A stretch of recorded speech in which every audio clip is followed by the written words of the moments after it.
So, hello guys, what's up? It's me again, Alicia nyo, at nagbabalik ulit para sa ating panibagong video.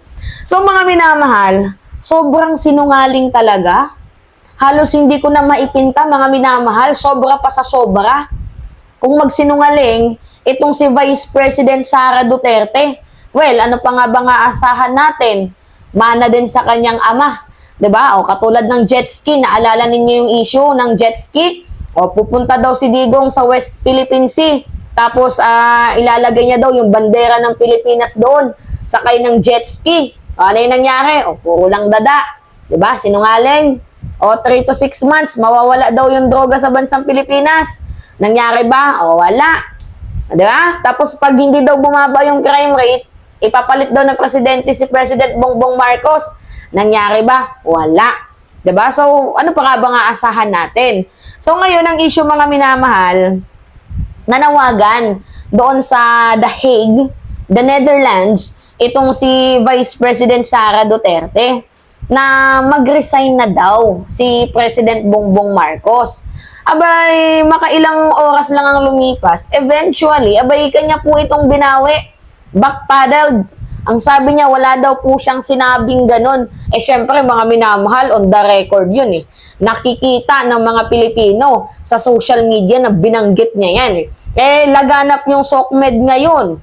'Di ba? So, hindi mo pwedeng itanggi yan. Kitang-kita na lumabas yan sa bibig mo, yung pagka-inggitera mo. Kasi iba yun, mga minamahal, pag nanggaling mismo sa isang vice-presidente na mag-resign ka na, president, iba na yan 'Di ba? It's either may halong inggit or galit or something else na mas malalim pa doon na reason.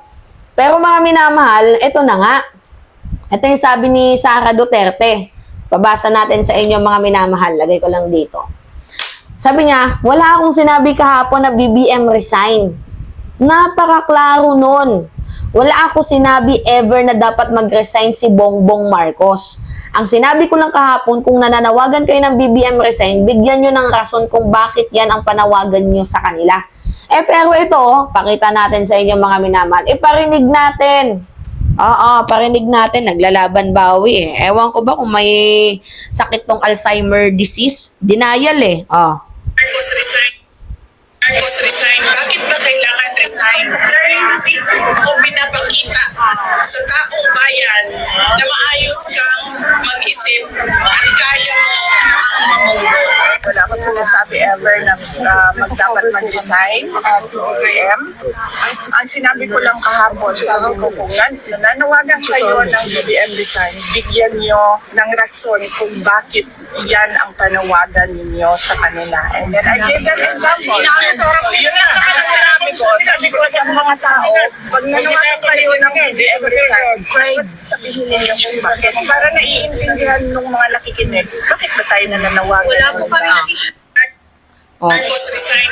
'Di ba? Ang linaw ng kanyang pagsisinungaling. Rinig na rinig Marcos resign. Marcos resign. Bakit ba kailangan resign? Dahil hindi ako pinapakita sa taong bayan na maayos kang mag-isip at kaya mo ang mamuno. Bakit ba Marcos resign? Kung hindi mo naman kayang ipakita sa taong bayan na ikaw ay nag-iisip at hindi mo kayang mamuno, you should resign. So, ang linaw, mga minamahal na sinabi yan ni Vice President Sara Duterte. And I don't know why, 'di ba? Bakit niya dinideny yung mga ganyang klaseng bagay? So, 'di ba, napakasinungaling mga minamahal. Denial queen. Kitang-kita justification niya na video na Marcos resign. Alam mo, VP Sara, ikaw yung pinagre-resign kasi impeach ka na 'Di ba? Kung gusto ng taong bayan na ipag-resign si President Bongbong Marcos, dapat in-impeach na yan. Kaso ikaw yung ini-impeach ngayon. Hahatulan ka nga kung convicted ka ba or hindi 'Di ba nakakatawang isipin mga minamahal na itong si Sara Duterte, 'di ba? Kita ninyo, ang daming OFW ang binubudol ni Sara. Well, choice din naman ng mga OFW na magpabudol sa kanya. Nakakatawa lang talagang isipin na sa puntong ito, nagsisinungaling na siya, kumakambyo na siya. Kasi alam niya na yung mga tao magagalit sa kanya. Ngayon, na narinig ng taong bayan itong katarantaduhan ni BP Sara, syempre, magre-reflect yun sa kanya. Ngayon, bigla niyang babawiin. Oh, ano yung sabi ng mga tao? Adik lang, te. I-rewind ba yung video? Oh, ito, binabasa ko yung mga comment, mga minamahal. Oh, lie, lie, lie. Sabi ni Ocean Megalon. Oh, sabi ni Nate Rosal, mana sa tatay. Sabi ni Ronaldo Durban, ganyan na ganyan, tatay niya magsalita, sabay bawi, aral na talaga sa mag-ama. So, yan na nga yung sabi ko sa inyo wala nang bago. So, hindi nakataka-taka kung yung mga sinasabi ni Sara Duterte ay laban bawi. Katulad din noon, if you will remember, diba, pinakita ko sa inyo yung video, November, sabi niya, if she will receive the article of impeachment, much better daw. Kasi, pupunta sila sa proper forum. Kasi ang sabi niya, iniipit, ginigipit daw po, mga minamahal, di umano, yung kanyang mga trabahante sa OVP, 'di ba? At sa Department of Education. So, magandang forum daw po 'yon. Kung i-impeach siya, well, at least pupuntahan nila yung impeachment court at doon nila ilalahad yung kanilang mga ebidensya. Now, na-impeach naman itong si Vice President Sara Duterte, mga minamahal. Ano yung nangyari? Sige nga. Sabi niya, mukhang ayaw malabo na pumunta itong si Sara Duterte kasi mukhang hindi naman daw siya kakailanganin. O, yan yung sabi niya, mga minamahal. Diba noon, atapang-atao. O, tapos ngayon, laban bawi. So, ano pa nga ba yung aasahan natin dyan? Hindi ngayon marunong mag-practice ng yung sa tamang batas, naturingan ba namang lawyer, mga minamahal? Alam niyo yung illegal law practice? Oh, ganyan yan si Sara Duterte. 'Di ba? Oh, katulad noon, habang nagsasuffer tayo sa sa kanyang katarantaduhan. Ano yung katarantaduhan ni Sara Duterte? Yung mga pagbabanta, undermining the justice of the Constitution. 'Di ba? Alam niyo yon, yung ginagawa ni Sara Duterte na pagbabanta sa ating presidente. 'Di ba? Yung pagsasalita ng mga PI na words, even though na siya ay isang vice-presidente, lawyer siya. Ang dami niyang hanas, mga minamahal. Yung mga hindi kaaya-ayang salita na lumalabas sa kanyang bibig. Kaya nga sabi ko ano pa bang maaasahan natin dyan? Lawyer siya, 'di ba?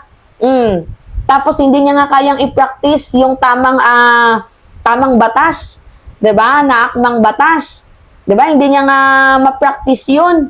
Yung pagsasalita pa kaya ng totoo, 'di ba? So ang daming issue ni Sara Duterte, pagbabanta, paglaban bawi ng mga salita, pakikipag-away sa presidente, 'di ba? Mga illegal law practice kung tawagin 'yon. Ngayon habang tayo ay pinapahiya din ni Vice President sa buong mundo, abay wala siyang pakialam as long as sumisikat yung kanyang pangalan. 'Di ba? Ganon si Sara Duterte, personal lamang na interest ang kanyang pinapairal. Pansinin ninyo 'yan. 'Di ba? Personal interest lang ni Vice President Sara Duterte yung kanyang pinapairal sa bawat sinasabi niya. Masira man yung iba, basta para sa sarili niya, siya yung siya yung nakakataas. Ganon si Vice President Sara Duterte. So ano pa nga ba yung aasahan natin sa ating Vice Presidente? 'Di ba? Wala na. Siya na din mismo yung sumisira sa kanyang imahe. 'Di ba? Oh, naturingang lawyer tapos yung kanyang mga confidential funds ayaw sagutin.